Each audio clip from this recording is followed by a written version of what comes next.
Et quand la tristesse arrive, je sais tu es là, toujours près de moi. Bon lundi, j'espère que vous allez bien. J'espère que vous avez passé une très, très belle fin de semaine reposante. Aujourd'hui, comme on le fait tous les lundis depuis déjà un bon moment, on rejoint quelqu'un que j'apprécie beaucoup. Et je veux juste répondre à une question aussi que beaucoup de gens nous ont posée. Est-ce que le CD de Jean-Marc Chaput est toujours disponible? Il est toujours disponible en ce mois de janvier. Il va l'être à l'année, de toute façon. Alors, on le rejoint immédiatement, Jean-Marc Chaput. Le Seigneur est mon berger, je ne manque de rien. Sur des prés d'herbes fraîches, il me fait reposer. Il me mène vers les eaux tranquilles et me fait revivre. Il me conduit par le juste chemin pour l'honneur de son nom. Si je traverse les ravins de la mort, je ne crains aucun mal, car tu es avec moi. Ton bâton me guide et me rassure. Tu prépares la table pour moi devant mes ennemis. Tu répands le parfum sur ma tête et ma coupe est débordante. Grâce et bonheur m'accompagnent tous les jours de ma vie. J'habiterai la maison du Seigneur pour la durée de mes jours.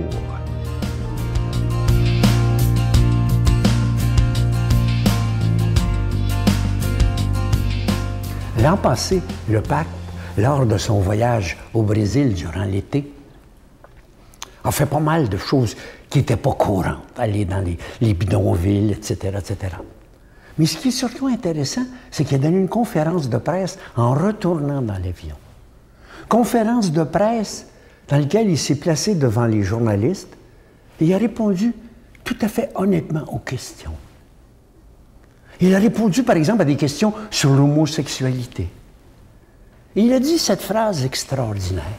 « Qui suis-je pour les juger? » Puis je me disais, sacrifice, quelle phrase! Que le premier qui n'a pas péché lui lance la première pierre. Qui suis-je pour juger?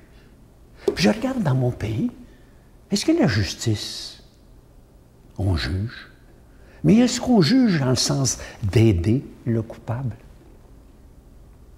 Je lisais dans une revue l'an passé, au sujet du docteur Turcotte, je lisais l'entrevue de sa femme dans la revue, qui se plaignait. Puis c'est vrai que c'est difficile, le meurtre de ses 2 enfants. Puis je disais, est-ce qu'il est tellement dangereux? Est-ce qu'il y aurait lieu de l'aider plutôt que de le punir? Il me semble que notre justice à l'heure actuelle est l'inverse de ce que l'Évangile disait. Elle ne pardonne pas, elle punit. Quand on pense qu'aux États-Unis, à l'automne, on a condamné un homme à 1000 ans de prison, sacrifice! Il va mourir bien avant, mais c'est juste l'idée de la punition. Puis on sait que de punir, ça n'éduque pas nécessairement. Ça n'aide pas à aller dans le droit chemin. Où est l'idée de pardonner, d'aider l'autre? Tout l'Évangile est rempli du mot « pardon ». Puis notre justice cherche à avoir la punition la plus difficile, à ne pas avoir le droit de sortir de prison pendant tant d'années. Et même si on a des prisons qu'on en a besoin, est-ce que dans les prisons, on aide les gens à s'en sortir? Ou si c'est strictement une punition? Mon Dieu, l'Évangile ne nous a pas appris ça.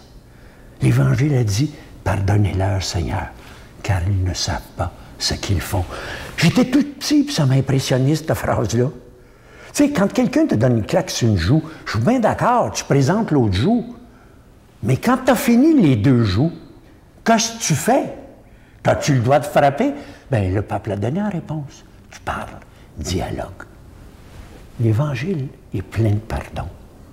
Quand est-ce que notre société va en avoir? Notre Père qui es aux cieux, que ton nom soit sanctifié, que ton règne vienne, que ta volonté soit faite sur la terre comme au ciel. Donne-nous aujourd'hui notre pain de ce jour. Pardonne-nous nos offenses comme nous pardonnons à ceux qui nous ont offensés.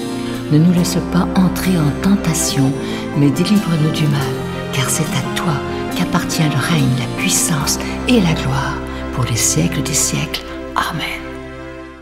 Comme je vous disais la semaine dernière, je suis tellement heureux de vous parler de ce beau cadeau, une exclusivité de la Victoire de l'amour. Il s'agit d'un pendentif en verre soufflé, vous le voyez à l'écran, et à l'intérieur, c'est la Terre Sainte qui vient directement de Jérusalem. Ça fait des années que j'avais eu cette idée-là, mais je me disais ça va être compliqué. Ça a été compliqué, je peux vous le dire, et c'est tout fait à la main. Donc c'est pour ça que cette année, c'est rare que c'est en quantité limitée, mais c'est vraiment en quantité limitée, alors je vous invite à le commander rapidement. Je vous rappelle que ce pendentif, il est déjà béni. Vous le recevez avec un petit collier, mais moi, je vous suggère, si vous avez peut-être une belle chaîne dorée chez vous, de mettre ça, ça va être très, très beau si vous avez déjà une chaîne. Alors, je vous donne l'adresse. C'est avec un don de 25 si vous en voulez un et 40 si vous en voulez deux. La Victoire de l'amour, casier postal 120, succursale Boucherville à Boucherville, le J4B 5E6, je vous la redonne. La Victoire de l'amour, casier postal 120, succursale Boucherville à Boucherville, le J4B 5E6. Également par téléphone, par carte de crédit, du lundi au vendredi de 9h à 16h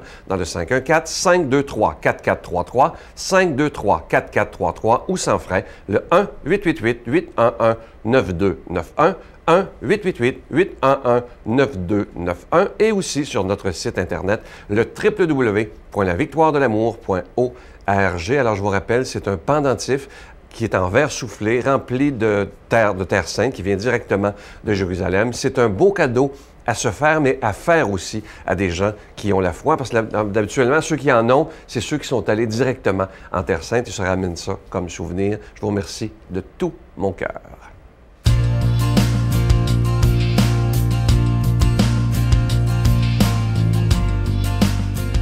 Mon Dieu, donnez-moi la sérénité d'accepter les choses que je ne peux changer, le courage de changer les choses que je peux et la sagesse d'en connaître la différence. Amen. Aujourd'hui, l'Évangile est proclamé par l'abbé Henri Boulade.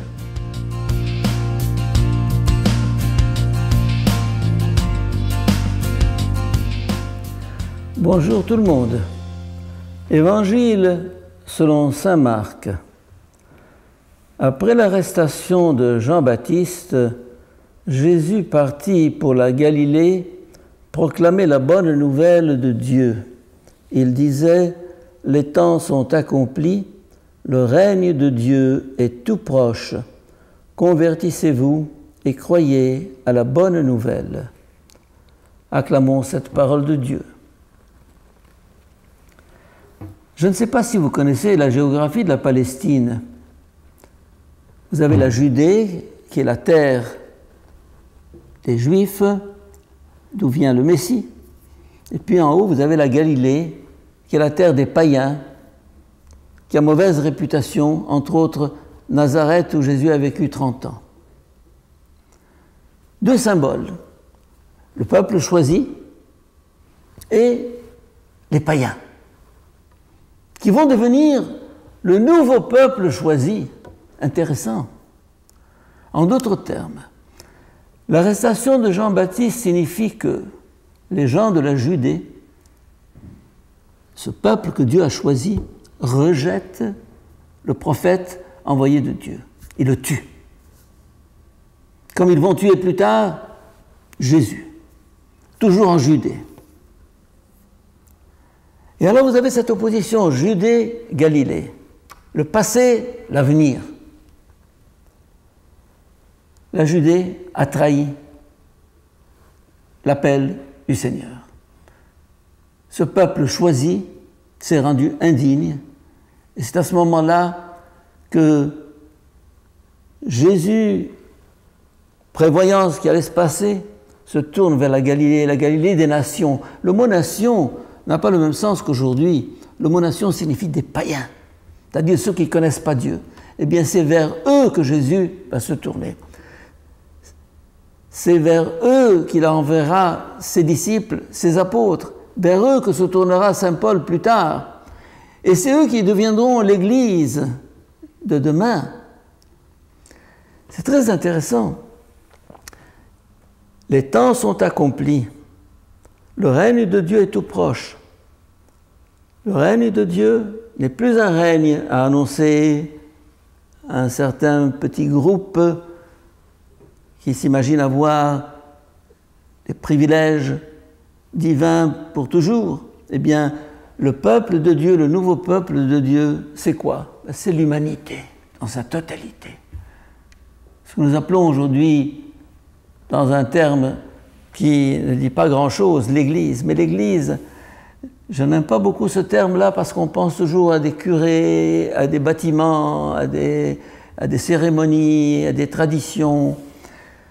L'humanité nouvelle. J'appellerai ce nouveau peuple de Dieu l'humanité nouvelle, celle pour laquelle Jésus est venu.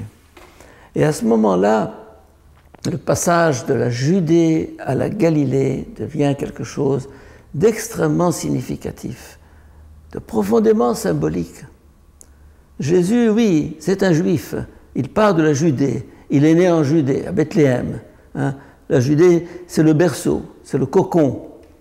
Mais pour aller vers la Galilée.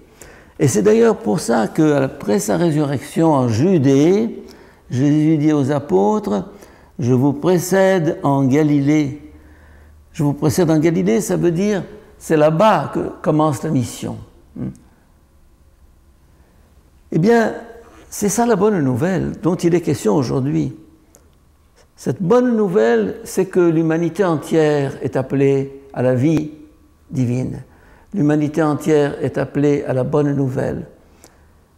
Et enseigner cela, proclamer cela, c'est révéler à chaque homme qu'il est aimé de Dieu, qu'il est choisi de Dieu, qu'il est le peuple choisi. Quel est le peuple choisi? Les Juifs ont cru que c'était eux, les chrétiens ont cru que c'était eux, les musulmans croient que c'est eux. Eh bien, au-delà de tout peuple choisi, circonscrit dans l'espace et le temps, il y a l'humanité tout entière. Le peuple choisi est aux dimensions de la terre. C'est l'humanité pour laquelle Jésus est venu. Et pour entrer dans cette nouvelle humanité, il s'agit de vivre cette conversion dont il est question dans l'Évangile d'aujourd'hui. Convertissez-vous et croyez. Donc il y a deux étapes, une conversion et une transformation du cœur et une foi dans cette grâce qui nous est donnée en Jésus.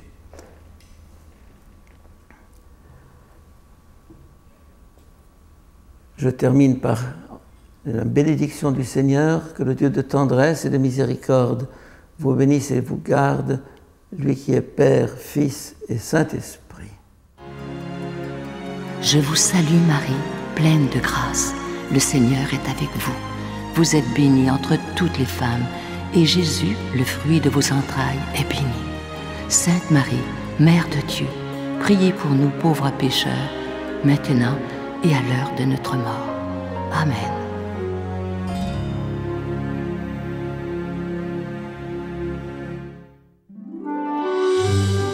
La Victoire de l'amour vous invite à vivre un pèlerinage en Italie à la rencontre de Saint François d'Assise et du pape François, en compagnie de l'abbé Robert Lemire et de Sylvain Charon.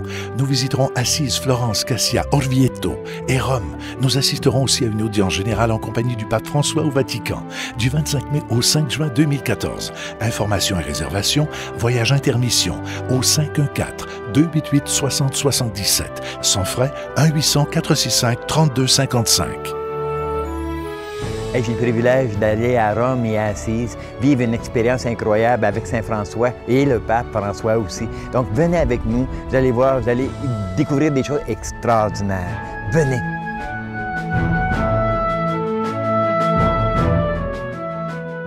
Il me reste que le temps de vous dire bye-bye, à demain. Et sœur Marguerite, quand vous rencontrez ces femmes-là, est-ce que vous voyez qu'elles ont la foi? Est-ce que Dieu est important pour elles? Ah oui. Les femmes qui ne croient pas en Dieu en prison, là, c'est excessivement rare. C'est rare. Parce que quand on est bien mal pris, là, il y a juste un endroit où on peut faire appel, c'est à Dieu. La Victoire de l'amour remercie de tout cœur les Résidences Soleil de leur accueil si chaleureux.